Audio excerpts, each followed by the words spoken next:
Cantares, capítulo 6. Só quero ler um versículo. Aleluia.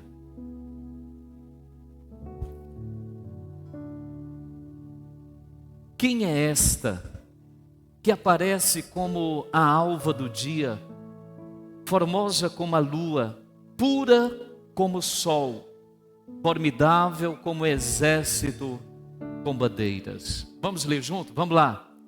Quem é esta que aparece como a alva do dia, formosa como a lua, pura como o sol, formidável como o exército com bandeiras? Ainda de pé, vamos orar. Pai, nós te louvamos por esse momento. Obrigado pela tua igreja, obrigado pelos teus filhos, obrigado por cada um que está conosco aqui pela primeira vez. Que a tua palavra nesta noite, meu Deus, possa encontrar o mais profundo de cada coração. Que a tua glória seja derramada neste lugar. Que a presença do Senhor continue viva, Pai. Meu Deus, e nós dizemos outra vez, tudo que temos é teu. O ar que respiramos, a vida que possuímos, tudo que temos é teu, Pai. E nesta noite outra vez nos entregamos a Ti. Entregamos o nosso coração, entregamos as nossas vidas e dizemos muito obrigado por este momento. Oramos também pelos irmãos que estão servindo lá no estacionamento, nas salas, em todos os lugares deste prédio, Pai. Que a Tua mão possa guardá-los e ministrar paz e alegria, saúde em suas vidas, em nome de Jesus. Amém, queridos. Tome o seu assento. E mais uma vez, sejam todos bem-vindos, em nome de Jesus. Glória a Deus. Quantos estão felizes de estarem aqui? Você está feliz de estar aqui? Amém? Queridos, esse texto, ele é muito interessante. A Bíblia está cheia de metáforas. A gente encontra metáforas de capa a capa da Bíblia. O que é uma metáfora? A metáfora é uma figura de linguagem. A maioria sabe, né? É como chover no molhado, mas é uma figura de linguagem que compara duas coisas e trazendo uma verdade implícita e mostrando algo em relação a outra figura. Não sei se você entendeu. É uma forma de atribuir uma qualidade a uma outra coisa no sentido figurado e expressivo. Por exemplo, se eu olhar para o bispo Reginaldo, cadê o Reginaldo? Ah, não está aqui. Reginaldo, cadê você, Reginaldo? Mas fica de pé, o Marcos Leão. Marcos não, Ricardo, por favor. Se eu olhar para o Ricardo e falar assim, o Ricardo é uma ovelhinha, o que você vai entender com isso? Que ele é manso, que ele, eu ia falar meigo, mas não cabe, né? Ele é manso, ele é sensível, uma ovelha. Agora, se eu digo o Ricardo é um leão, o que você vai entender com isso? Que ele é feroz, que ele é um predador, que ele é valente. Então isso é uma metáfora. É a forma de, obrigado, Ricardo, é uma forma de você expressar algo, falar de alguém ou de algo, mostrando uma outra figura, uma outra pessoa, uma outra coisa. E a Bíblia está cheia de metáforas. Por exemplo, Jeremias diz que a palavra é como martelo e fogo. O que a gente entende? Que a palavra, ela vem para transformar e mudar estruturas. Porque martelo e fogo, ele transforma estruturas. E esse texto aqui, a gente encontra várias metáforas. O autor diz, quem é esta? Quem é esta? E claro que ele está falando de uma mulher. Quem é esta que aparece como a alva do dia? Quem é esta que é formosa como a lua? pura como o sol, formidável como um exército com bandeiras. Quando a gente olha para esse texto, a gente vê alguém elogiando uma mulher. E se você olhar para o texto, é uma mulher ideal. Ela é formosa, a sua beleza traz brilho, a sua pureza é como o sol, como a lua. E esse marido, esse esposo está dizendo, ela é como o exército com bandeiras. A gente lembra de Helena de Troia, que com um olhar despertava todo o seu exército para vencer os inimigos. Essa mulher, ela tinha um poder tremendo, como exército, como bandeiras, profetizando, declarando, esbanjando vitória. Quem é esta mulher que Cantares, o cântico dos cânticos, nos mostra, nos revela?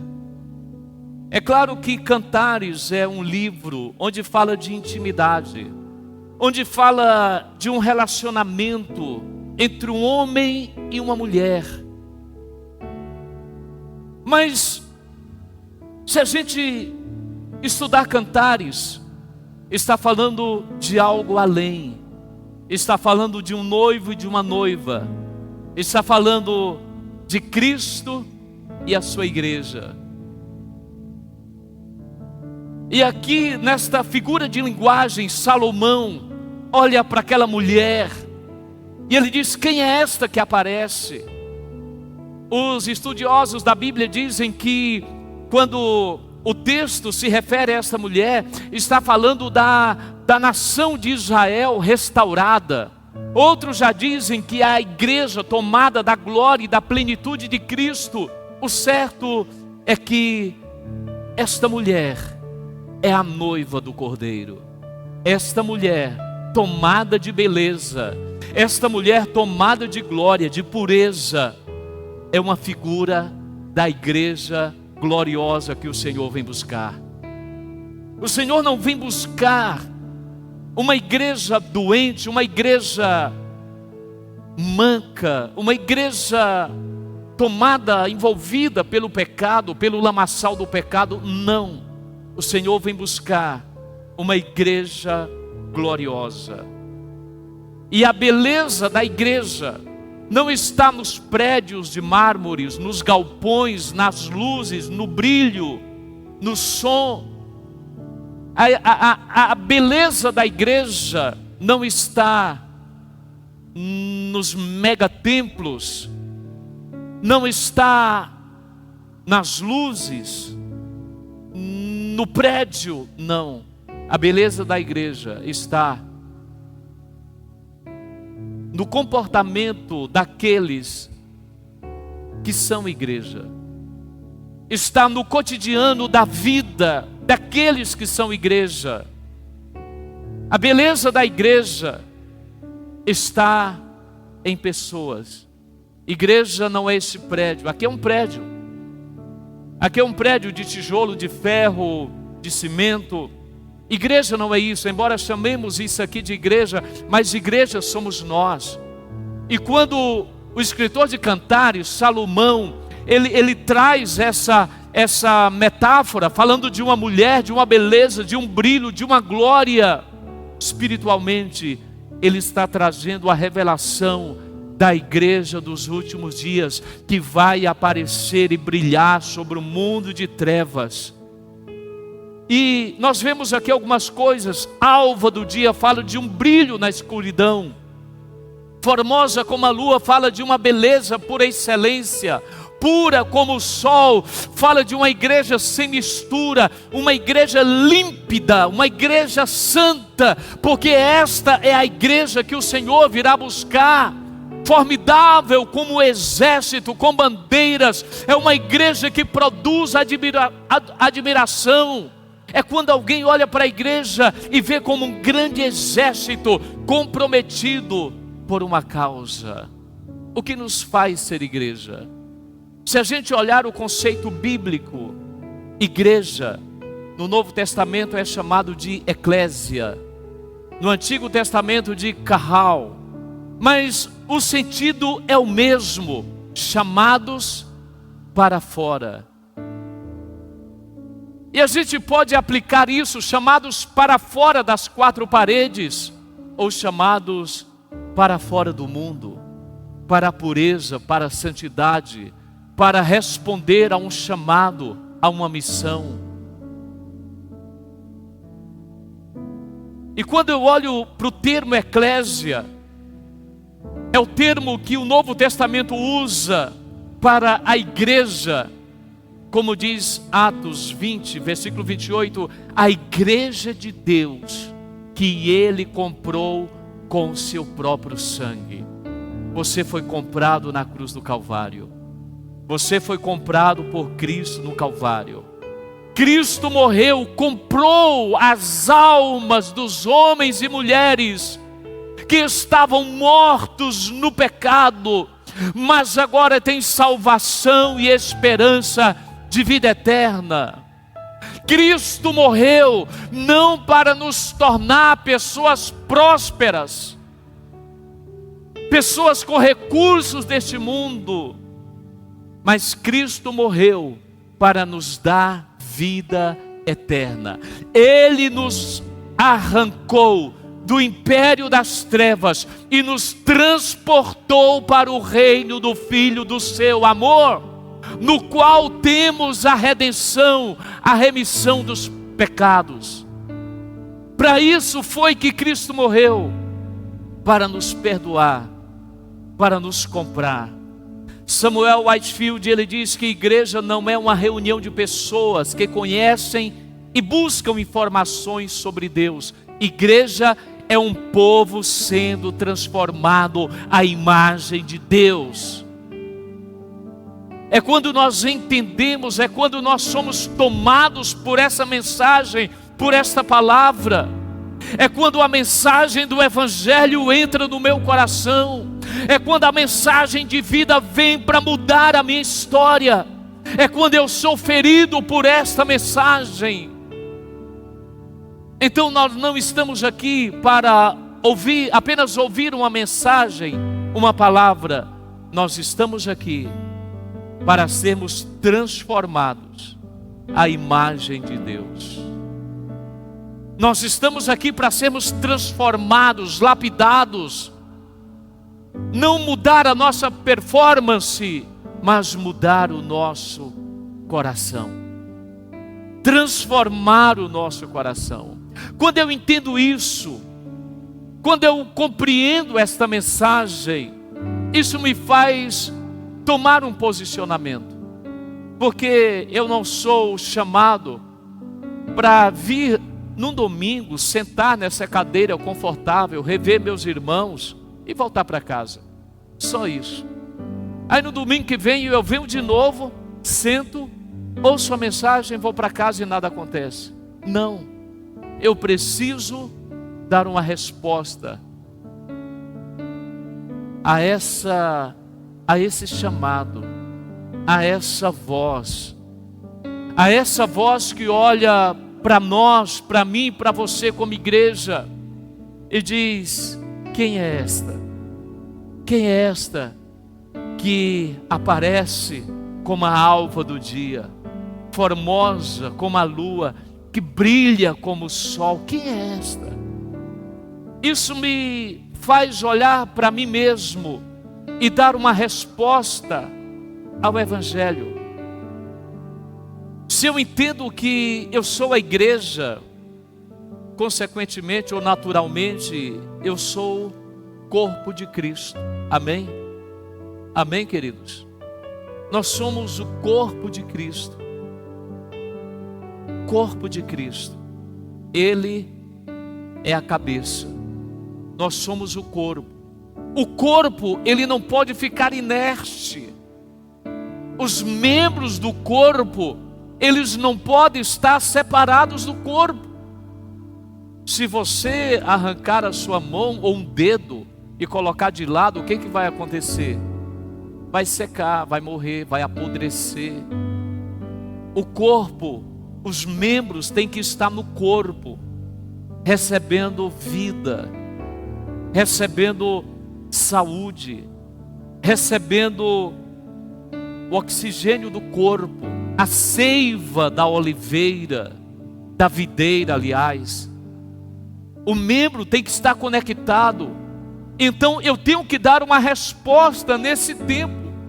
Bill Hybels, no seu livro Liderança Corajosa, ele diz que a igreja é a esperança do mundo. Olha só o tanto que essa frase é forte. A igreja local é a esperança do mundo. Eu fui salvo, eu conheci Cristo num culto, numa igreja, onde havia pessoas, irmãos. Bill Hybels então diz que a igreja é a esperança do mundo. E o que segura essa geração, o que segura ainda este mundo ainda que é possível viver, é por causa da igreja. Tira a igreja, esse mundo vai virar uma bagunça. O que traz harmonia ainda nesta geração é a igreja. Casamentos saudáveis, filhos saudáveis, homens e mulheres transformados. Tire a igreja, este mundo se torna pior, se torna um caos. Por isso que Bill Hybels diz que a igreja local é a esperança, porque o mundo não conhece o evangelho. O mundo conhece a mim e a você. Alguém já disse que eu e você somos o quinto evangelho. As pessoas lá fora não conhecem a Bíblia, mas nos conhecem. E eu preciso então, através do meu testemunho, da minha fé, revelar Cristo, mostrar Cristo, falar de Cristo. A minha fé precisa ser uma fé genuína, uma fé não fingida. E não é buscar, como já disse, uma performance, mas buscar o autor, aquele que pode nos transformar dia após dia. Ler a palavra de Deus. Eu vou fazer uma pergunta aqui, responda para si mesmo. Não precisa levantar as mãos, mas quantos hoje pararam para ler a Bíblia?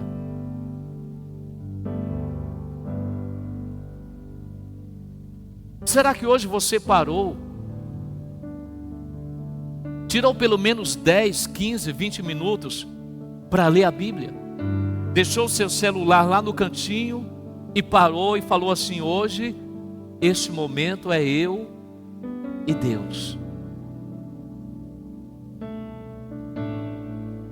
Minha fé precisa ser genuína. Eu preciso comer esta palavra. Hoje nós estávamos ministrando aos irmãos. Aliás, nós começamos uma reunião de ensino domingo pela manhã. Irmãos, está uma bênção. Domingo passado começamos, hoje quase dobrou o número de pessoas. Então todo domingo a gente chama essa reunião de andar de cima. Hoje já quase não coube lá em cima. Não sei como é que vai ser na próxima, se a gente vai ter que descer. Mas nós começamos uma reunião tão boa. 8h30 a gente começa e 9h30 a gente termina. Não tem louvor, somente oração e Bíblia. Nós precisamos ser apaixonados pela Bíblia. Nós precisamos ser apaixonados. Por quê? Porque a Bíblia não é acerca de histórias. A Bíblia é acerca de uma história. Embora hajam muitas pequenas histórias, mas todas elas se conectam numa história maior. A história de um Deus redentor. De um Deus que se derramou na cruz por nós. De um Deus que morreu no nosso lugar para nos dar vida.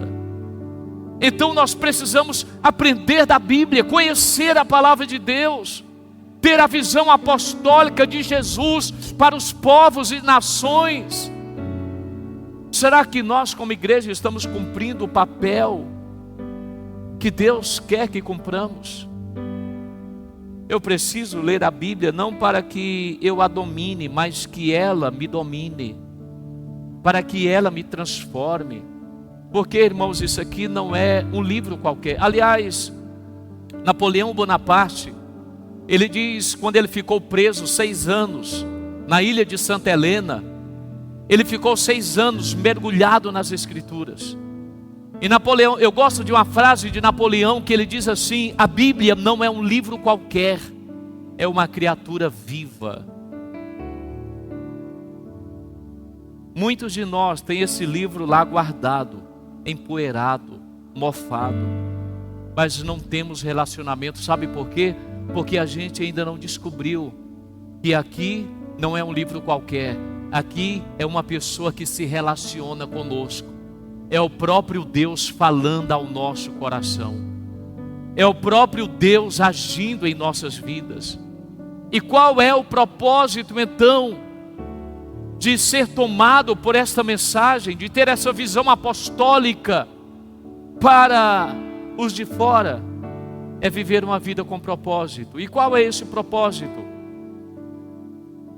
Sermos alcançados e alcançar pessoas, transformando-as à imagem e semelhança de Deus. Olha o que diz Atos capítulo 1, versículo 8.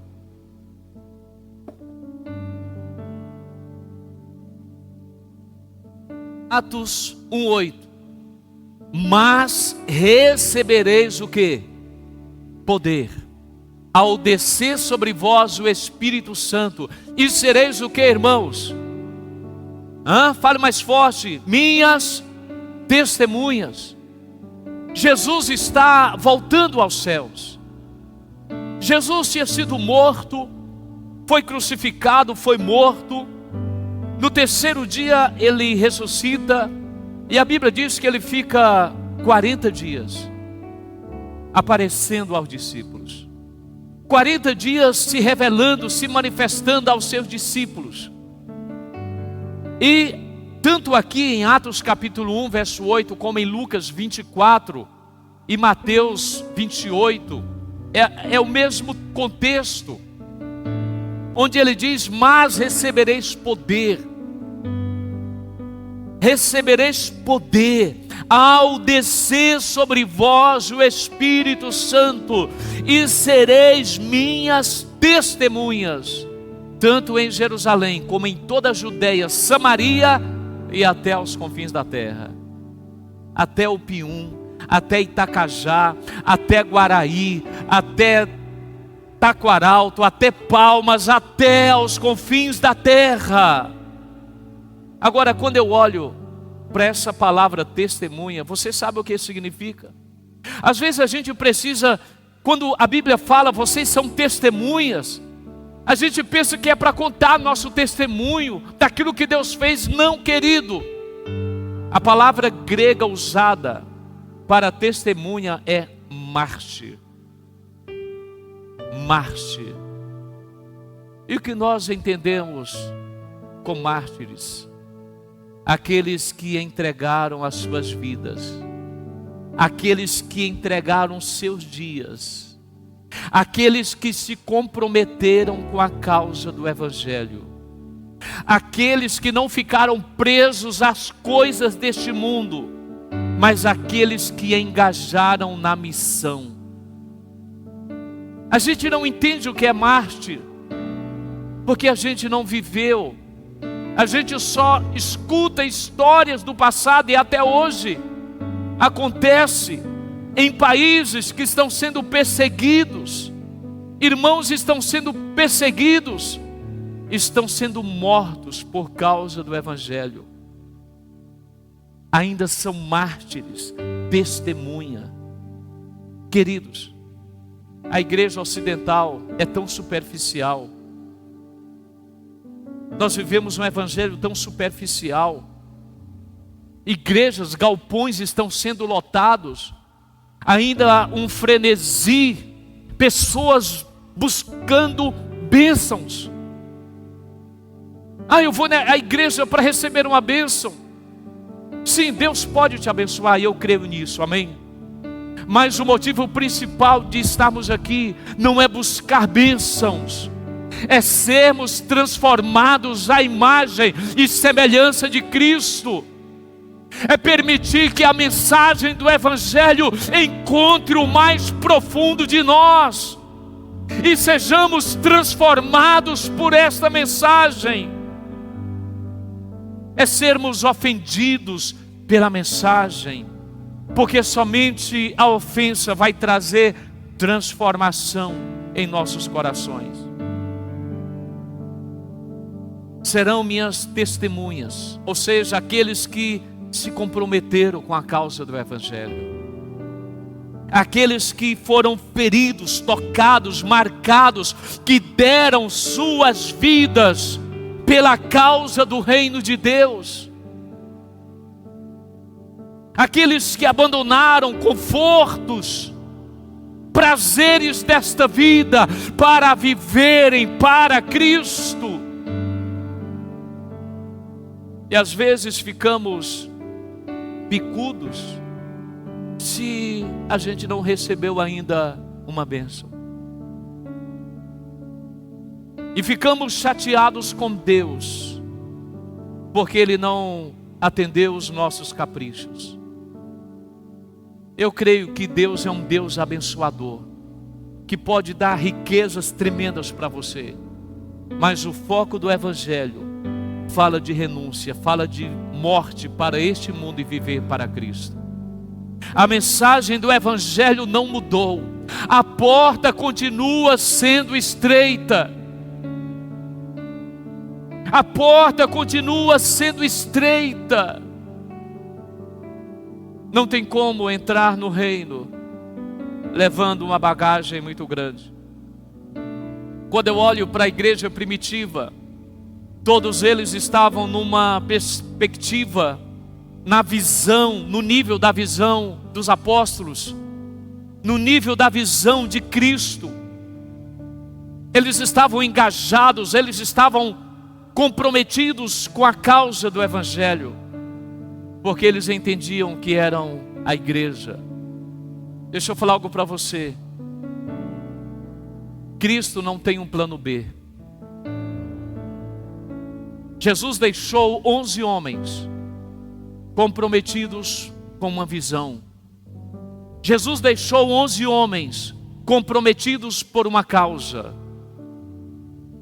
Desses 11 foi para 70, de 70 para 120 e de 120 foi para 500 irmãos. Quando você olha para o Evangelho de Lucas, no finalzinho, você vai perceber que a grande comissão havia crescido. 500 irmãos puderam contemplar a glória de Deus naqueles dias. Nós precisamos ter uma perspectiva de o que é ser igreja.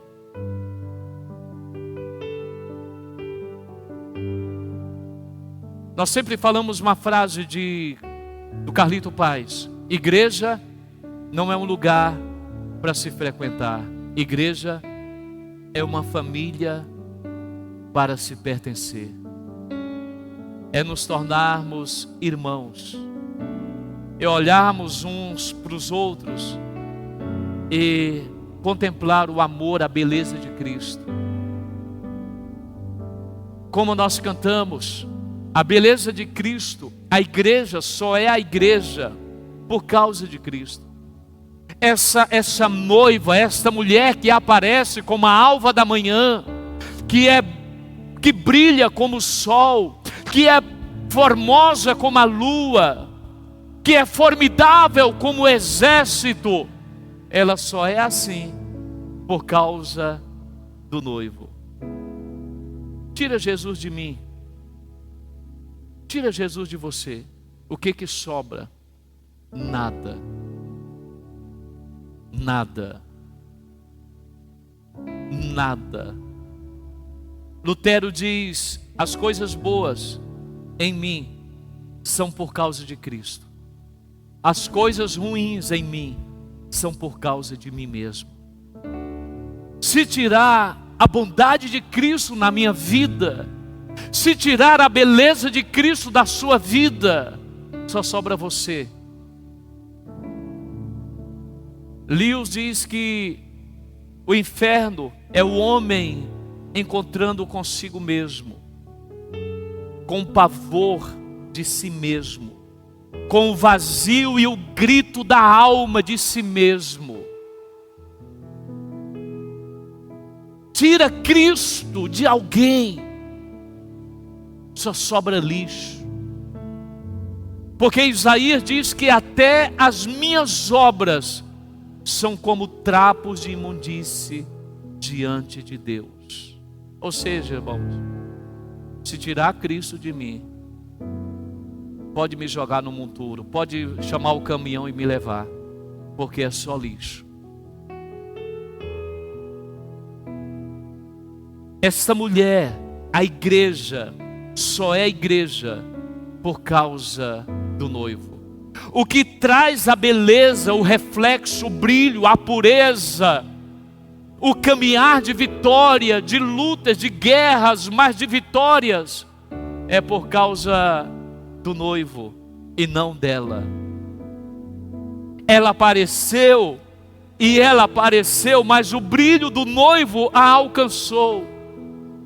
É a conclusão que eu chego, que a igreja, esta noiva, que somos nós, embora imperfeita, embora pecadora, embora limitada, embora ainda buscando prazeres em outros lugares, essa igreja ainda é chamada de noiva de Cristo. Paulo diz assim, que Cristo vem buscar uma igreja gloriosa, sem mancha, sem ruga, santa e sem defeito. A maior tragédia de um crente, de um homem, de uma mulher, é estagnar, é ficar parado e não crescer espiritualmente. Oséias 6,3 diz: conheçamos e prossigamos em conhecer o Senhor. Efésios 4 diz que Paulo, ele escrevendo à igreja de Éfeso, ele diz: até que todos nós cheguemos à estatura do varão perfeito. Como a gente vai chegar à perfeição? Caminhando para a luz, caminhando em direção ao noivo, caminhando mergulhados na palavra, mergulhados na palavra. Nesse texto, Jim Swaggart diz que quando ela está diante de Cristo, ela será formosa como a lua, brilhante como o sol, terrível como o exército com bandeiras. Sem a beleza de Cristo, sem esta graça, ela se torna apenas um amontoado religioso numa busca frenética por bênçãos. Por isso que nós precisamos voltar para o Evangelho puro e simples. Voltar à palavra. Se você for num lugar e alguém pregar dizendo que vai dar tudo certo na tua vida, fuja deste lugar. Se você for num lugar e alguém começar a pregar que você é a joia rara de Deus, saia de lá correndo, porque não é Deus que está falando. Se você estiver no lugar e alguém olhar para você e falar que seu nome vai ser soprado nos 4 cantos da cidade, do estado, corra desse lugar, porque o único nome soprado e conhecido precisa ser o nome de Jesus. Agora, se estivermos nele, com certeza seremos esta noiva, homens e mulheres tomados pela glória, pelo poder, pela autoridade, pela unção, pelo poder que flui do trono da graça e misericórdia. Se nós estivermos nele, esta beleza virá sobre nós e nos levará a alcançar lugares mais altos e mais profundos nele. Mas sabe qual o nosso problema? É que às vezes a gente não ama isso aqui.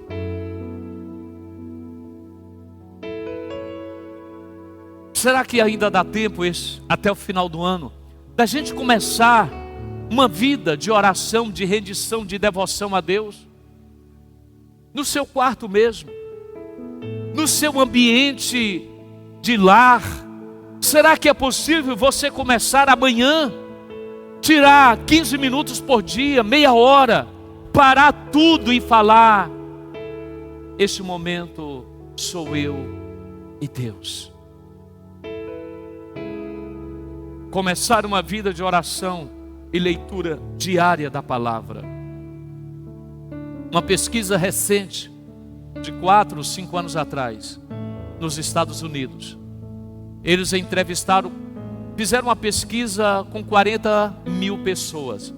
E eles disseram: se uma pessoa ler a Bíblia uma vez por semana, nada vai acontecer na vida dela.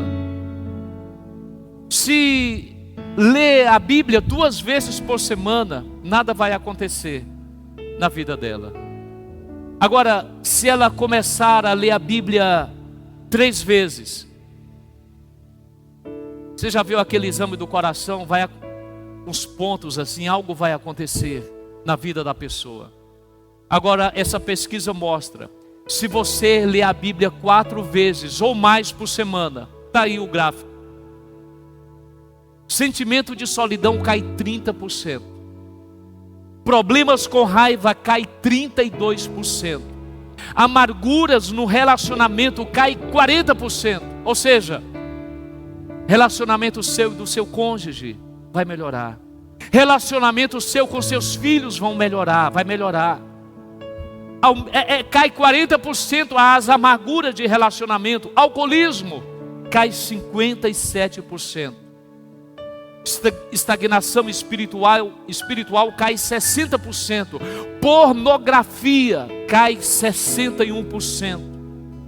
Compartilhamento da fé aumenta 200%. Discipulado 230%. Agora, sabe qual o problema que você ainda está na pornografia? Falta de leitura da palavra. Sabe qual o problema de crises no casamento? Falta de leitura da palavra. Problema de amargura no coração? Falta de leitura da palavra.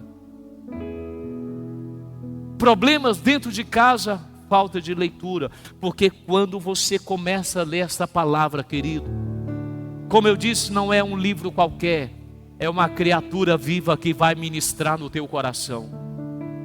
É uma voz profética, é uma voz de trovão que vai ribombar dentro do teu coração e vai produzir um efeito tremendo na tua vida.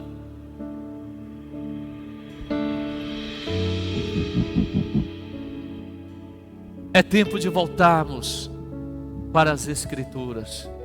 É tempo de voltarmos para a palavra. O problema não é falta de pão, é falta de fome. O problema nunca foi falta de Bíblia. Todo mundo tem Bíblia. A Bíblia é acessível a todos. Até no smartphone, no tablet, a gente tem Bíblia. Então o problema não é em Deus, o problema não é na igreja, o problema somos nós. Porque ainda não descobrimos a riqueza que está aqui dentro. Ainda não descobrimos a beleza que há aqui dentro. Ainda estamos aquém daquilo que Deus tem para nós. Ah, querido, eu quero fazer parte dessa igreja gloriosa. Eu quero fazer parte dessa igreja que contempla a beleza de Cristo. Eu quero ser parte desta igreja que brilha como o sol, não por causa do brilho próprio, mas do sol da justiça que vem sobre mim. A formosura da lua, uma vida de vitória como um grande exército com bandeiras marchando sobre a terra. Eu quero ser essa igreja. Eu quero ser essa igreja apaixonada por Cristo. Eu quero ser essa igreja que adora a esse Deus que morreu por mim. Eu quero ser essa igreja que clama que a glória dele venha me transformar. Aleluia, aleluia. Podemos cantar essa última canção? Aleluia. Você pode ficar de pé. Aleluia, aleluia. Deixa eu, antes de a gente começar a cantar,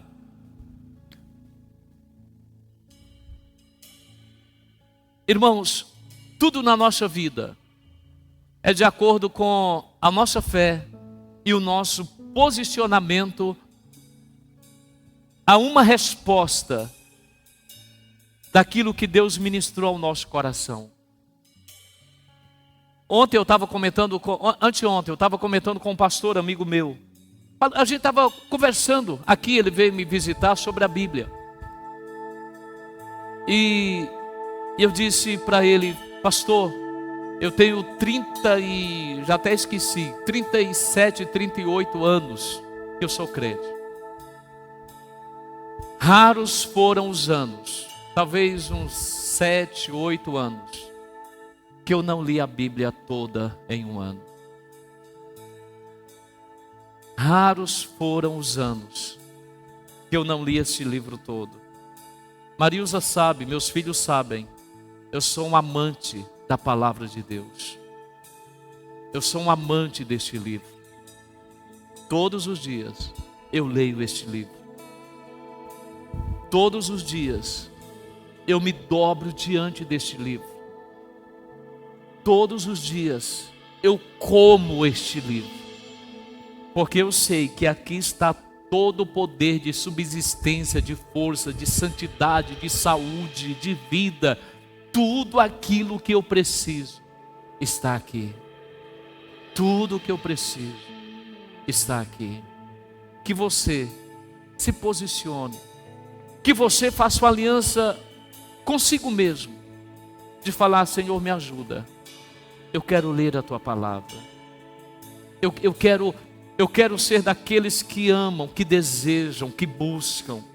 Aqueles que ruminam a tua palavra. Aqueles que escutam a tua voz no mais profundo do coração. Aqueles que te desejam. Aleluia. Se passam os anos, você pode adorar. eu não posso deixar de amar. Aleluia. Ainda é doce em meus lábios seu nome. Aleluia. Sua eterna beleza fascina os meus dias. Ainda é doce em meus lábios seu nome. Oh, Jesus. Ó Espírito, abre os meus olhos outra vez.